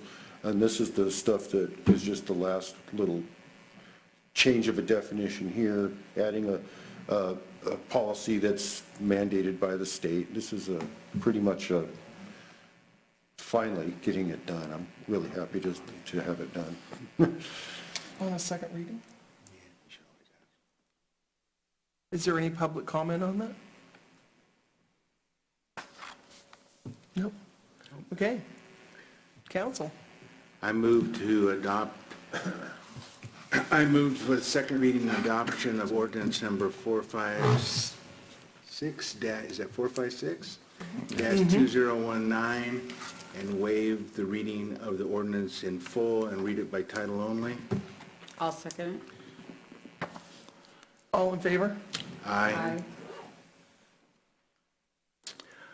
I make a motion for the second reading and adoption of ordinance number 456-2019, an ordinance of the City Council of the City of Weed amending Title 18 zoning of the municipal code. I'll second it. All in favor? Aye. Any opposed? Nope. Okay. We're moving, Davey. We're moving. C, administration, council will consider second reading and adoption of ordinance number 4572019, regulating short-term rentals. The council directed staff to draft an ordinance that would require that a business license be obtained for short-term rentals to assure that we are collecting tourist occupancy tax, and it also has certain lease restrictions set forth. It's a beginning process which will allow us to monitor these activities within the city to determine whether additional regulations are necessary in the future. But any specific questions that you might have, Bob can answer. He prepared the ordinance at your request. I do have a question, Ms. Mayor. Have the properties that are existing in that behavior, 8, I think, have they been identified? So we have a list of those that are... I don't know. I do know that. Our finance department regularly checks Airbnb and the other sites for these type of short-term rentals and contacts the property owners that are advertising. I believe that we have 4 at the present time, and a 5th one is being proposed. The 5th one is what caused us to come to you and suggest that the time had come to do a business license. The existing 4 will be required to obtain the business license, and any new ones that come into effect. It is a little bit time consuming to have to go back to check on a periodic basis. And one of the things that we have been talking about on the administration level is perhaps contacting the companies themselves, like Airbnb, and asking them to inform us if any new properties get listed. I would agree with that. Also, is there any restrictions as to zoning? I don't see any here. This doesn't change the zoning situation. You might look at 520030 A and B. It speaks to that issue. Hosted homestays are allowed within all zoning districts. Vacation rentals are allowed only with a use permit from the planning commission. Did that answer your question? It did, and I like that because it gives us the ability to restrict at any time. We're not being overrun by vacation rentals right now, but I mean, and maybe never. Your microphone's not on. We can't hear you. Your typical review, as in any other use permit for compatibility and all, except we can really, unlike the situation with tonight, we can really address any and all factors that might be relevant. Okay. I would like to know if these places are getting inspected, such as the place in Tahoe where they did not have an alarm for carbon monoxide. And it's illegal, but if it's just your own personal house, nobody's going to come and inspect it. But if it is a business, it has to have one, and it has to have smoke alarms. And our fire chief probably wants to go do that. Our process for issuing business licenses is that we do inspect. Okay, so that will.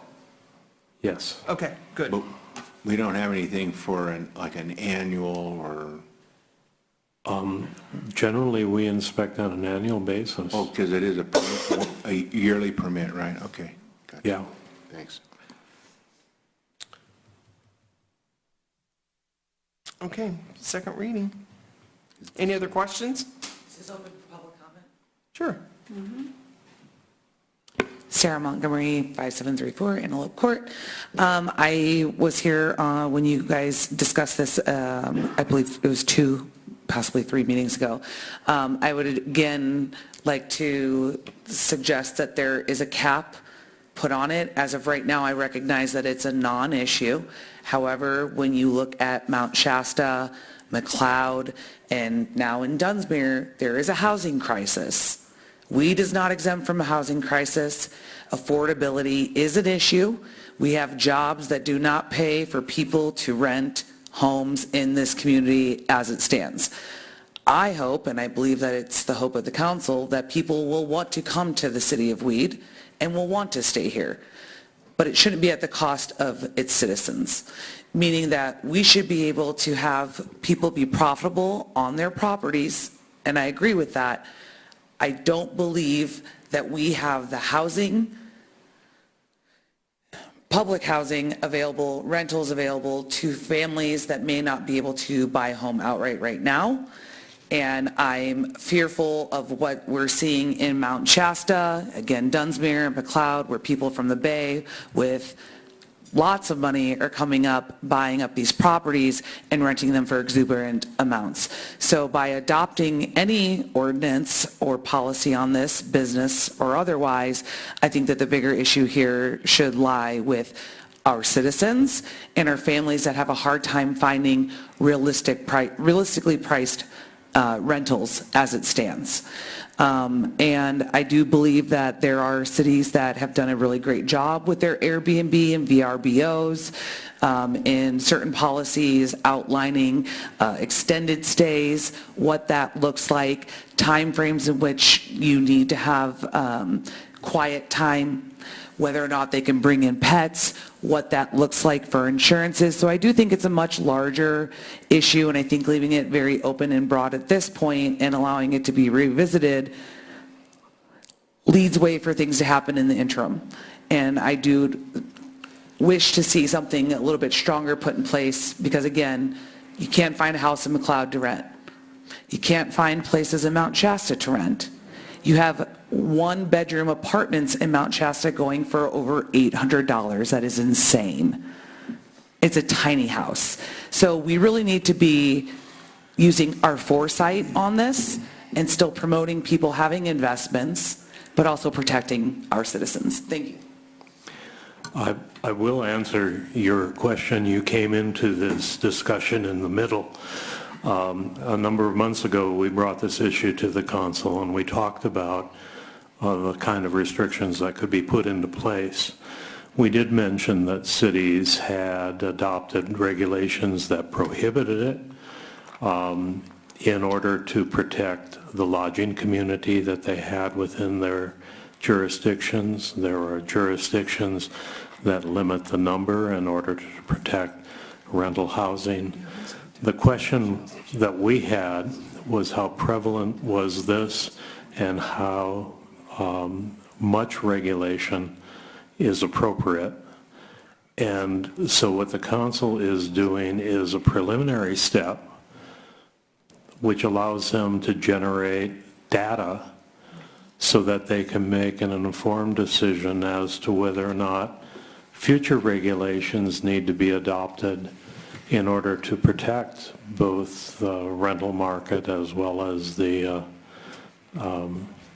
lodging community within the city. We're not certain that it is so prevalent that it requires that. Requiring a business license means that we'll be able to collect the data to make those determinations in the future. We did have that discussion, so I would vouch for that. Anybody want to do the honors? Go for it, you're doing fine. You're what? She found a job for me already. That's what she said. I make a motion to read this, have the second reading and the adoption of ordinance number 457-2019 read by title only. I'll second it. It's been moved and seconded. All in favor? Aye. Any opposed? Okay, I move the adoption of ordinance, the second reading and adoption of ordinance number 457-2019, an ordinance of the City Council of the City of Weed regarding the licensing of short-term rentals. I will second. Moved and seconded to approve it. All in favor? Aye. Aye. Any opposed? Okay. We're done? Not yet. No? Consent Consent, agenda? yeah. Does anybody need anything removed from the consent agenda? Just a moment. Did you tell me just a moment, I Stacy? did, Okay. sorry. My computer's not opening the agenda. Can we get our final financial report in there? Yeah, that was. Yeah, on here. Hard copy. Yeah. Probably not, I'm sorry, Ms. Mayor. Are you good? I think so. Okay. It's been a night. Would anybody like to make a motion? I'll make a motion to adopt the consent agenda. I'll second it. It has been moved and seconded to adopt the consent agenda. All in favor? Aye. Aye. Any opposed? Okay. Staff reports. Staff reports. Can I just say one thing? These two gentlemen in the back, they have bought Heckers. I'm Corey Sheriff.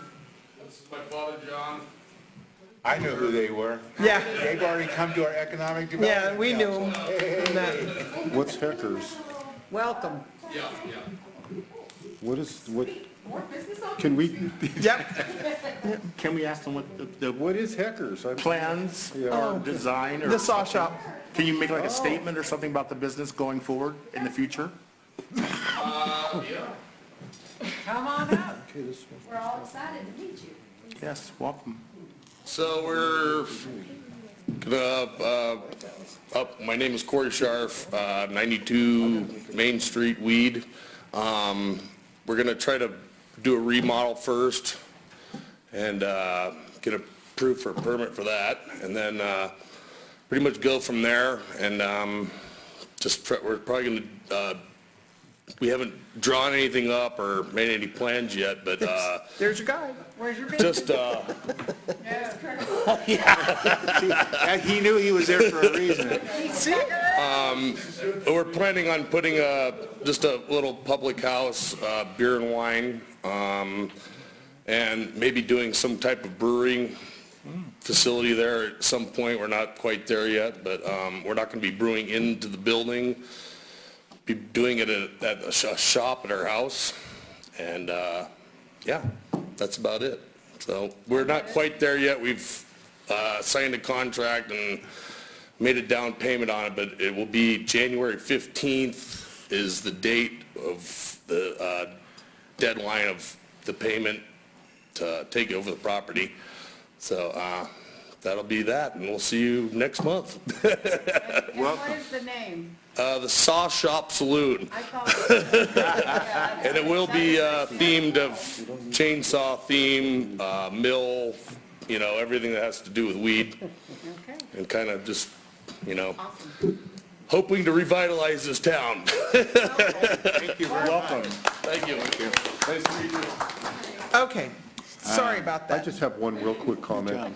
Just to clarify, I wanted to chime in during the discussion about the vacation rentals. It is a good idea to develop some sort of guidelines, like, for example, in Mount Shasta, they actually don't allow them at all in R1 zones. The entire R1 zone is not allowed to have a vacation rental. But, because you want to make sure you don't interfere with what's called renter mobility, like she was talking about, people being able to find a rental. It's different than vacancy. It's renter mobility. There's a certain percentage, when it gets below 5%, I believe, it means your housing stock is unhealthy. And I think So that's based a good upon the reason to fact, regulate those. based upon the fact that they have to have a permit, we Yeah. can monitor those. Yeah. That's why I think Yeah. we've asked It's a good the question about the zoning before, and I I believe think it's a it's good Ron alluded to the same It's a thing. good step in the right You said 8? I said 8, he said 4? 5. Okay, so, We said 8. Didn't have business so license? right now, it's not a big issue. Yeah, sorry, I just wanted to just encourage you guys that you're on the right track, I think. Okay, back to staff reports. Chief. Chief Mayberry. Chief Mayor. I just want to report that we filled our last vacated spot this week. We swore in a new officer. We're pleased to say that he's the second officer to come out of the College of the Siskiyous Academy. We're really pleased to have local people. He's from Montague, and our other officers from Mount Shasta. So we're pleased that we're not having to convince people to move here and stay here. Was this the one that was in the paper today? The newest one? Yes. Okay, thanks. He was in there when we first got here.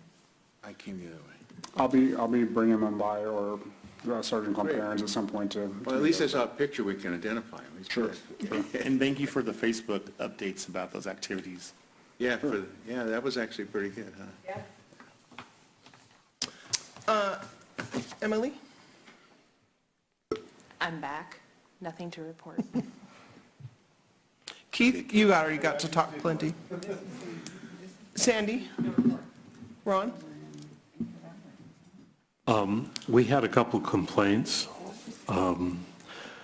regarding Greyhound passengers. There was one particular bus that came at 3 o'clock in the morning, and a couple of the property pilot and I think the what used to be the Shell station had complained about individuals coming off of those buses to use restroom facilities. I've had 3 telephone conversations with representatives from Greyhound. They were a little confused as to why that would have been the case, because each of their coaches has an operating restroom within it, so that those that are arriving should have had the opportunity to relieve themselves if that was necessary. But it may be that people that were waiting for the bus to come may have had the need for facilities while they were waiting, and that may have been the problem. So they asked us about alternatives that would satisfy our needs, and they asked if putting porta potty in the area would be appropriate. Did we get a yellow one? And I told them that I would bring that to your attention to ask you whether or not that was an alternative that you thought would be sufficient. Our ordinance says running water, if I remember right. And doesn't our ordinance also say that where See, the bus station the has to be alternative, open? the alternative is that the restaurant owner has dropped his contract with Greyhound, but Greyhound continues to stop. So the ordinance that we have will not help us as staff members to enforce the requirement, because now there is not a contracted depot agent for Greyhound available to us. Are they allowed to stop anywhere they please? Yeah. You don't have a provision that says buses generally cannot come within the city, and I'm not sure that legally you could adopt such a ban. We are the only stop between Medford and Reading, and both Medford and Reading have transit facilities operated by the cities, which provide public restroom facilities as well. our approach had been not for the city to go out and build a transit center and operate it and maintain the bathroom facilities as Reading and Medford have done, but rather to require that the agent for Greyhound meet certain requirements under our ordinance. But that ordinance, there's no way to enforce the requirement of the ordinance if there isn't a contracted agent for Greyhound within the community. Let me ask the question. Has there been a conversation with the owner to find out why he didn't want the contract to continue? Yes, because I was enforcing the ordinance and telling him he had to open the restaurant at 3 o'clock in the morning to have the bathroom facilities available for anyone that was waiting for the bus or getting off of the bus.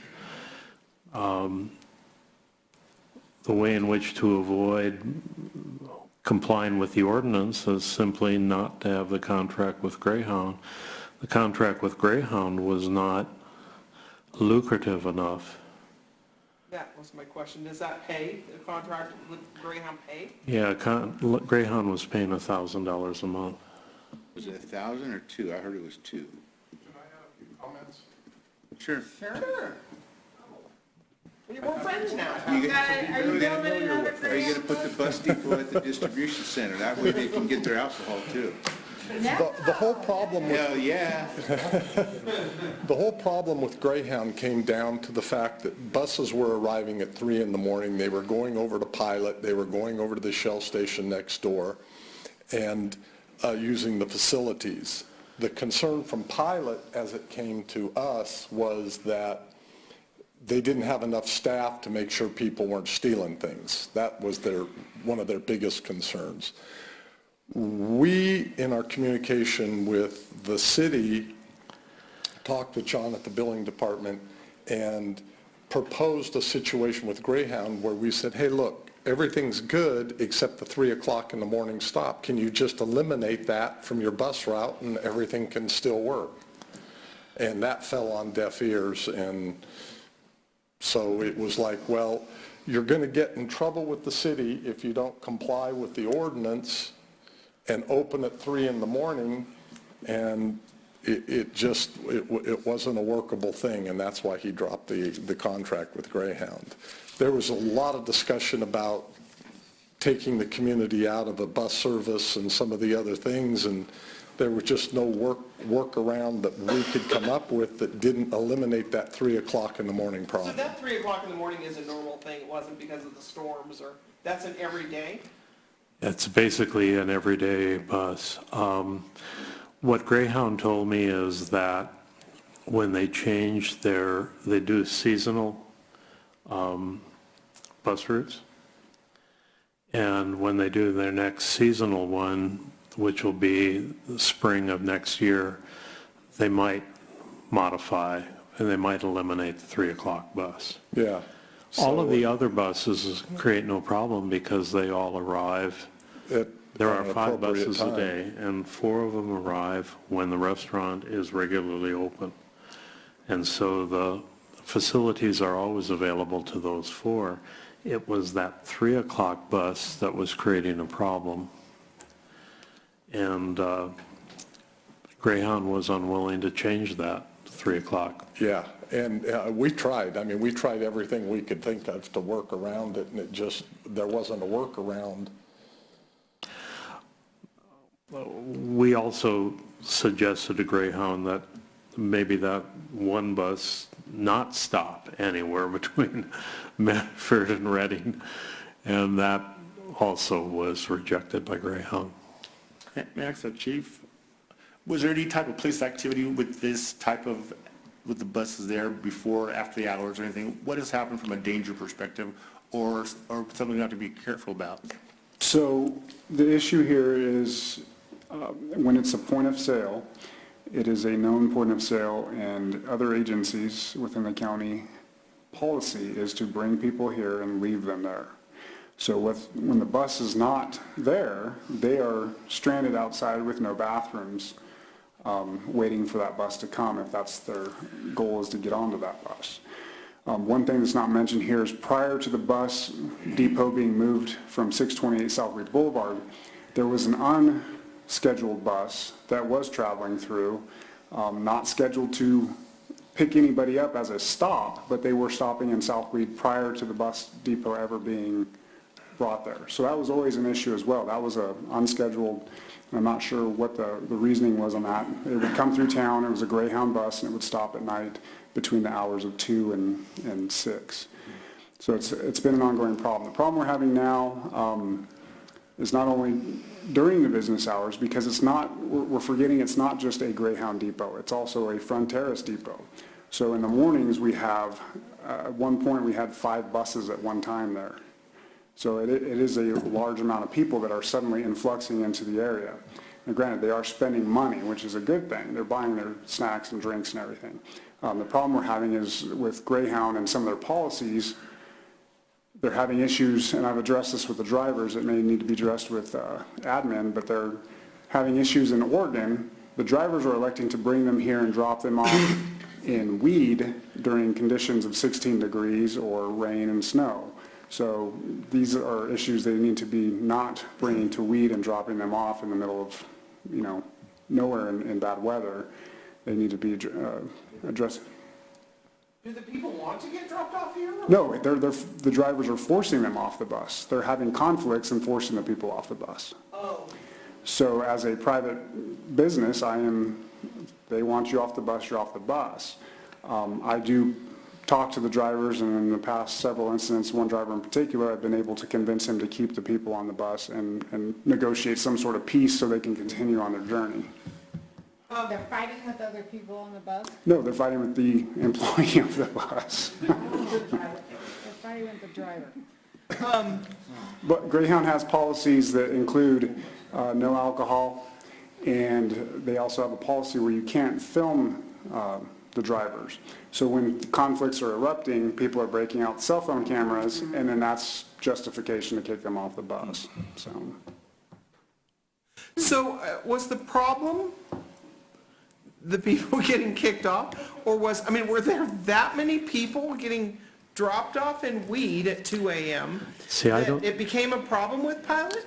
I haven't talked directly to the pilot group, but my understanding was that these folks are going over there and were purchasing product as well as using bathrooms. So the bus is stopping, they're getting off, they're going to buy something, they're going to the bathroom, and they're getting back on the bus and going on to Reading. Yeah, and although Pilot is getting the business, they're getting an influx of too many people at a time when they have very few employees on site. In conversations with the manager Of Pilot?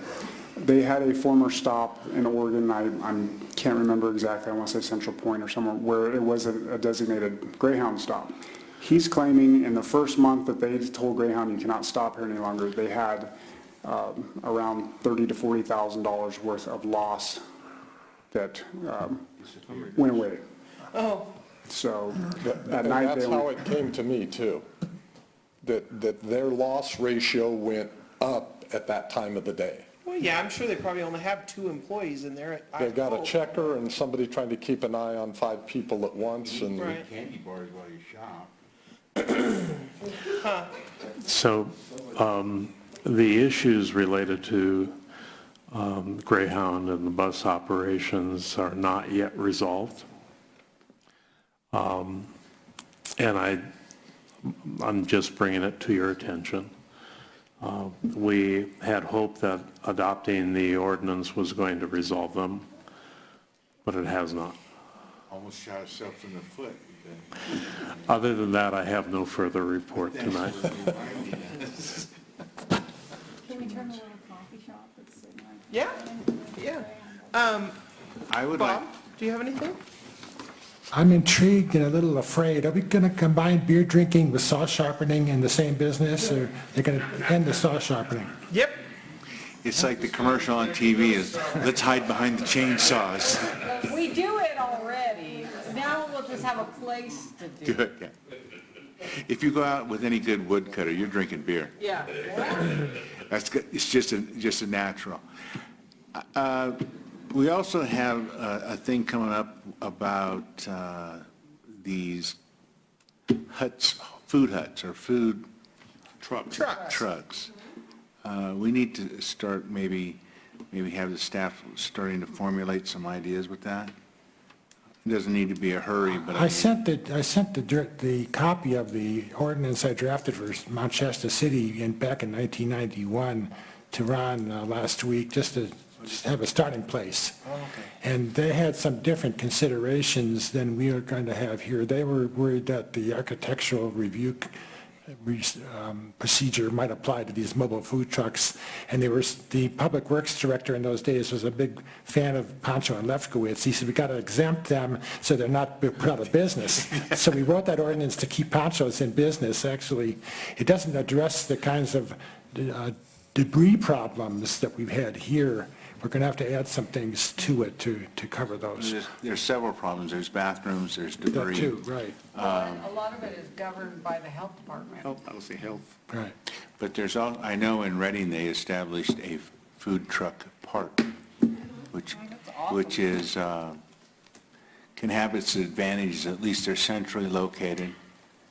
Food trucks have pretty good food, so.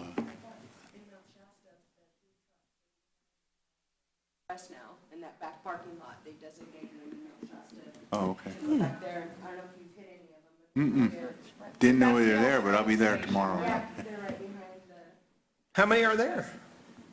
I've seen kind of 2 there and sometimes 1, so but that's kind of where They're going? they've let them go.